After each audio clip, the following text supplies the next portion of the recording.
Assalamu alaikum wa rahmatullahi wa barakatuh. My dear brothers and sisters, welcome to Youth Challenges. I'm your host, Faizan Mahmood, and with great pleasure, I am back today with a new episode of our show.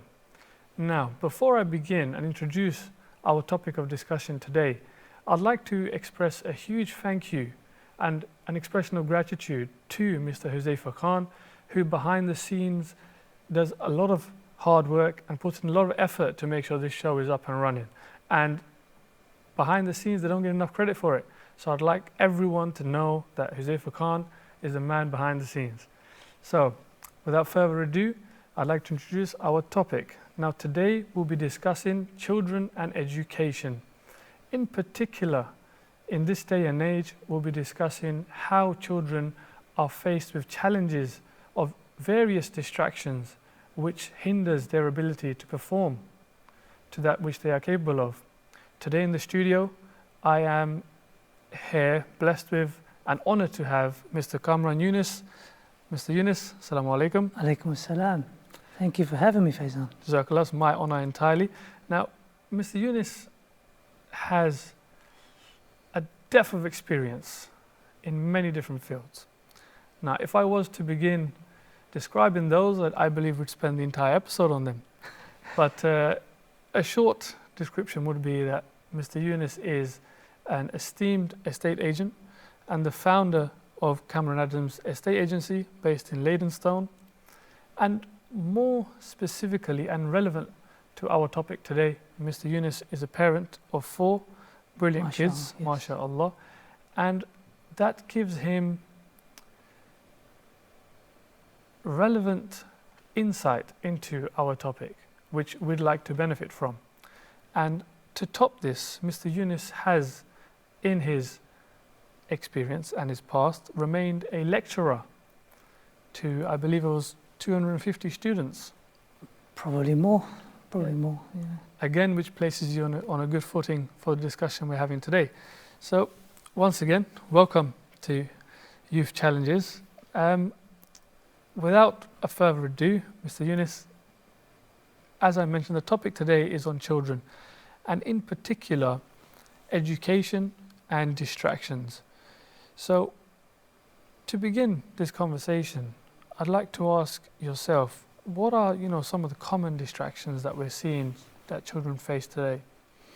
See, Faizan, I can't help but just draw upon my experience as a father. So I go home, I got my middle child on the PlayStation, and he's been there for several hours. So I kid you not, he's probably been there for about 4 or 5 hours flat. He's not going to listen to mum or grandma. He's just going to carry on. Then I proceed further to discover that both my daughters, one's either on a iPhone, on the YouTube, and the other one is on a Nintendo, the handheld devices. So these are just a few of the distractions that hinder or take our kids' attention away from daily life, away from success. Sad really, because they can't regulate the time they spend, and they don't understand the impact of it on their abilities. Oh, I mean, that just it reinforces a piece of research I came across before today's episode. An organization called Common Sense Media conducted a survey in which they found that teenagers and younger male and females, they spend approximately, on average, 7 hours and 22 minutes on mobile devices. Now, to me, that's an alarming figure. What is your view on this? Wow, to say the least, and that is shocking. And I can't express enough to young people that are listening today, that's 7 hours of your life you're not going to get back. And what have you actually achieved? Nothing. All you've done is just played a game. It might tantalize some chemicals in your brain and give you some sort of endorphins that bring about pleasure. But in actuality, those 7 hours you've just written off, really. You've not done anything. And even if you sat there reading a book, you might learn something. Yeah. And being Muslims, 7 hours of worship, alhamdulillah. Do you feel what I'm saying? But the kids don't think like that. Kids don't think like that. No, definitely. And that is what the main issue is. And that's also why I believe a lot of our viewers, parents especially, have requested that we address this topic. So going back to that figure now, 7 hours and 22 minutes, that is a lot of time.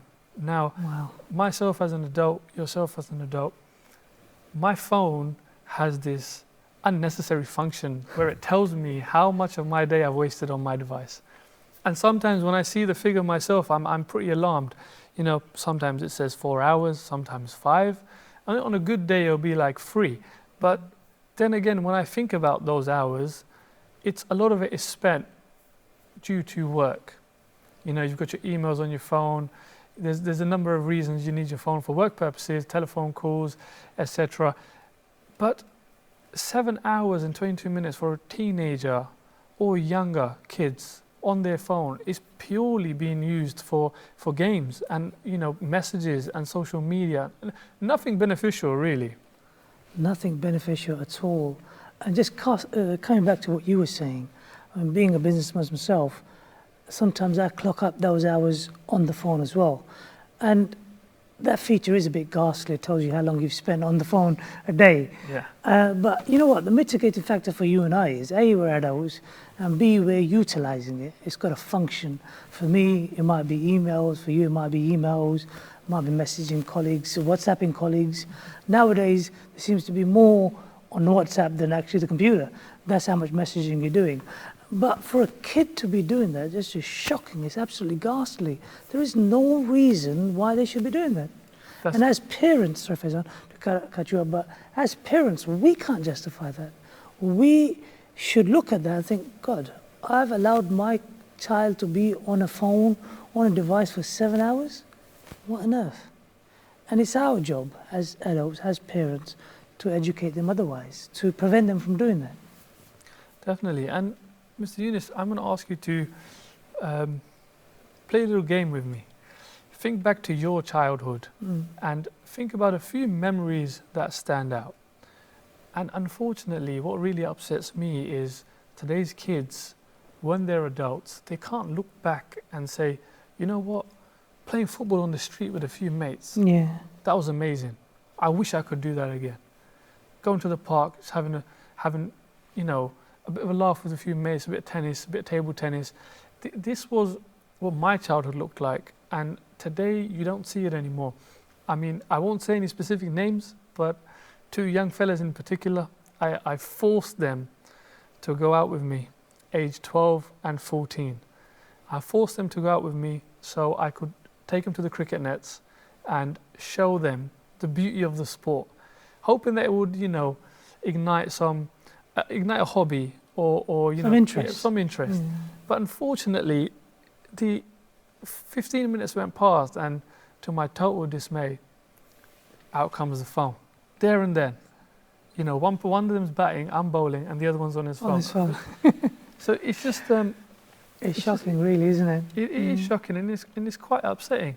Now, besides from that angle, Mr. Younis, what I'd like to ask you is, let's think about education now. We've discussed how much of a distraction this can be. We've discussed the length of time that these kids are spending on their phone. How would you say that this impacts their education? Oh, God. The impact is profound, to say the least.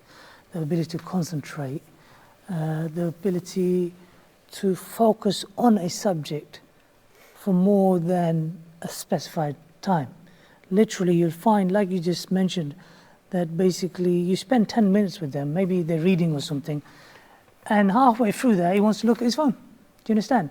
And it's habitual now with them. Do you follow? They cannot get them away from that. So it's a huge distraction to them at all times. And obviously, needless to say, the time that they're spending on those devices, they're not doing curriculum activities, they're not studying, they're not even doing that curricular activities that are good for them. And you told me a bit of a story about taking the kids to the nets. And I remember I relay a story from my teenage years, many moons ago. One morning, on a Saturday morning, we decided to go play cricket.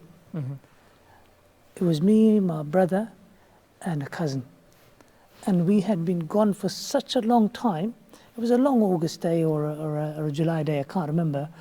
It was so long, we had been spent the entire day playing cricket. My mum had to set out a search party to find us. Where are these kids gone?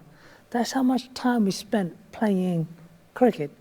And your idea was the right thing to get them interested. But unfortunately, the power that that device had took them away from what you were trying to achieve. And that is exactly what's happening in education.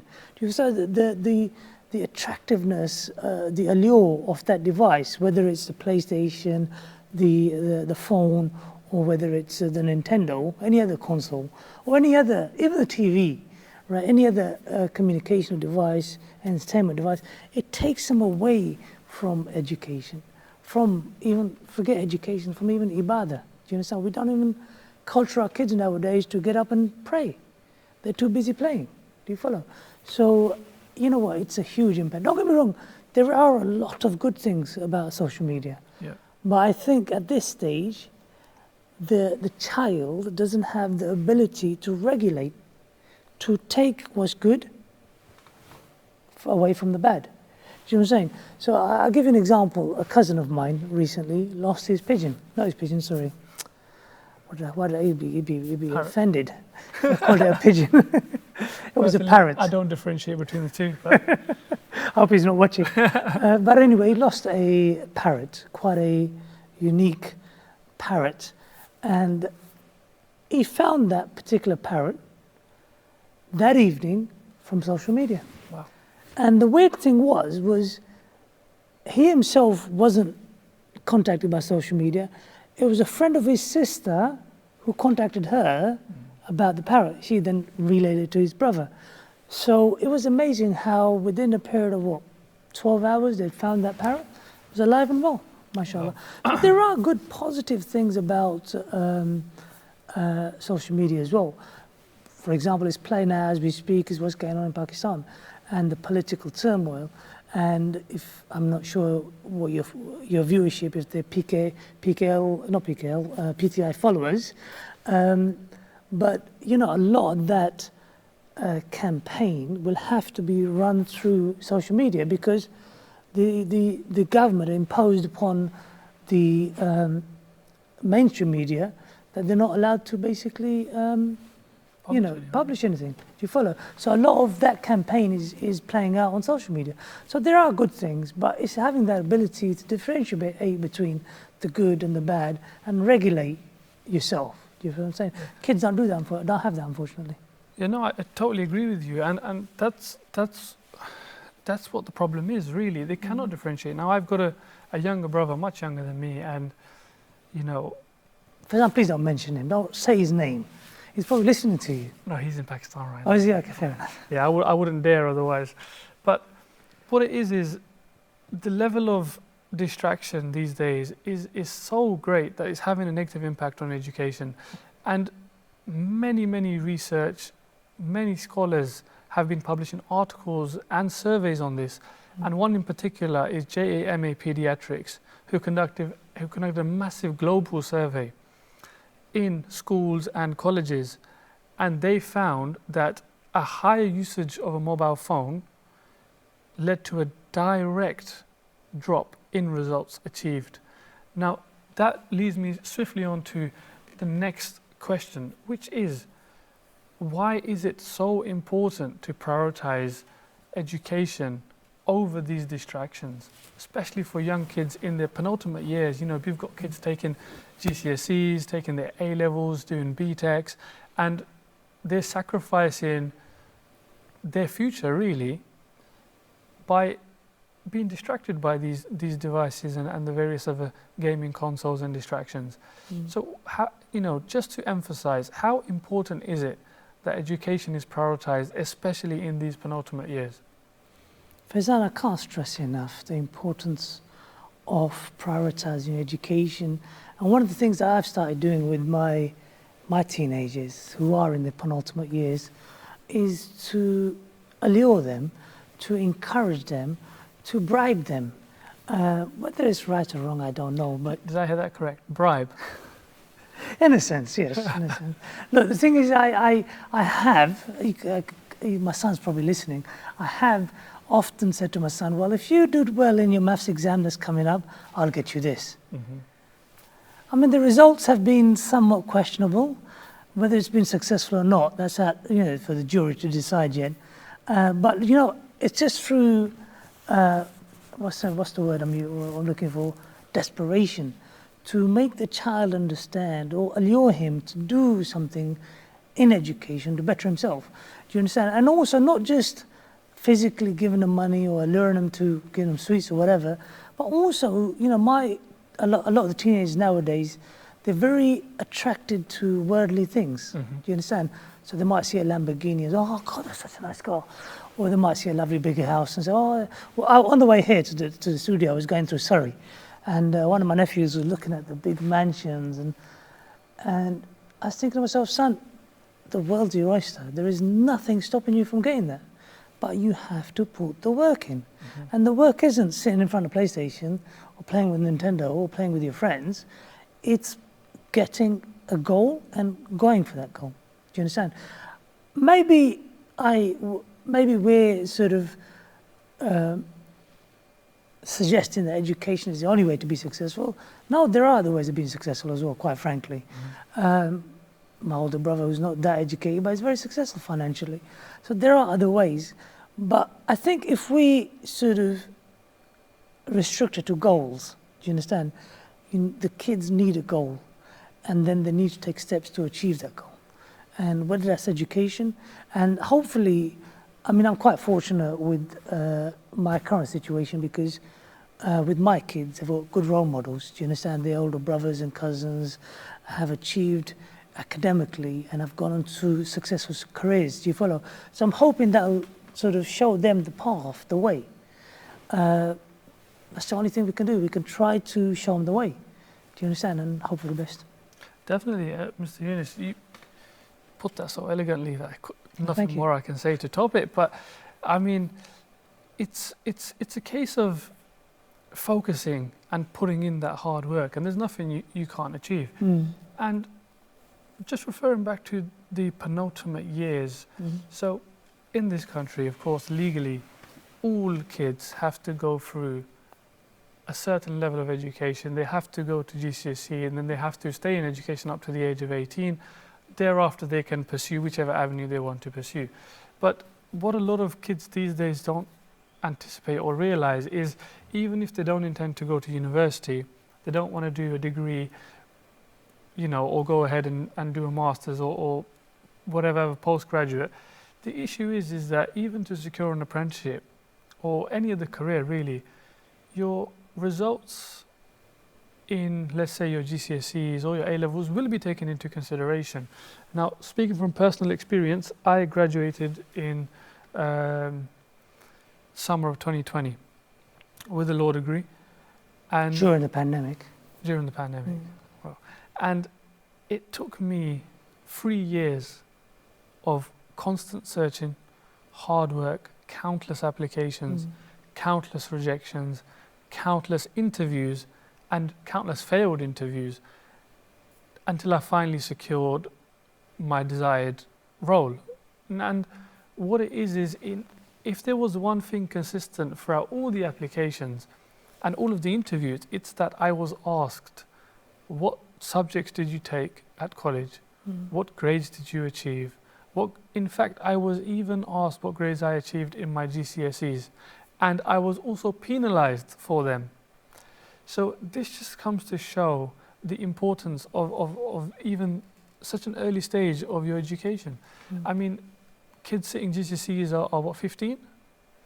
15 years old. 16, and yeah. Imagine being 22, 23, going for a career. In an interview, you're asked, what grades did you achieve at age 15? Now, it just comes to show how important it actually is to give it your best shot and just make sure that you don't suffer because of these distractions. And talking about these distractions, there's many kids And I will refer to my little brother here because, as I said, he's absent from the country, so I'm safe.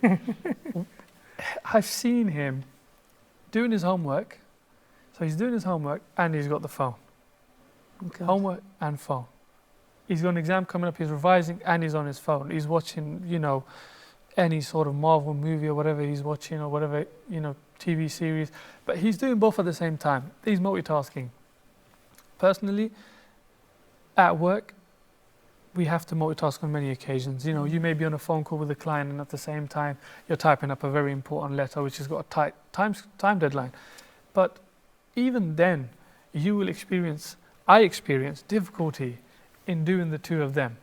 Now, studies have found that children who multitask, in the sense that they're on their mobile phone, on social media or whatever they're doing, and they're trying to revise or do their homework, they are not actually paying any more than 20% of their attention to the homework.